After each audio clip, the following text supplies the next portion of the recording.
Hello दोस्तों, मैं भी और एक नए वीडियो के साथ आप देख रहे हैं मेंशन आउटलेट। मैं रेबंता पाल और पिक्चर देखिए आप समझ गए होंगे मैं आज क्या पेंट करने जा रहा हूँ। मैं आज डैनियल क्रेग को पेंट करने जा रहा हूँ जो कि अब जेम्स बॉन्ड का रोल प्ले करता है। तो वो मेरे टॉप फेवरेट एक्शन हीरोज में से एक है।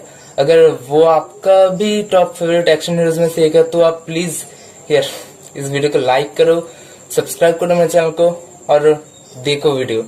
मैंने पिछले वीडियो में लीफ आर्ट किया था, पत्ती से पेंटिंग किया था। मैंने सोचा था कि वहां से मैं सब्सक्राइबर गेन कर सकूंगा कुछ, पर नहीं हुआ, सब्सक्राइबर ही नहीं आया।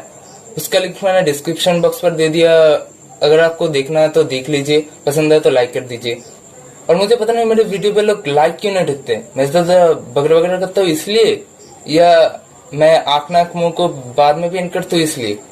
और अगर मैं आंख नाक मुंह को बाद में पेंट करता हूँ और आपको आंख नाक मुंह को पेंट करने से देखना है तो मैं नीचे टाइम दे दिया है, उस टाइम तक स्किप करके वहां से देखना, आप पूरा अच्छा लगेगा, मस्त लगेगा। तो स्टार्ट करते बिना टाइम उसके।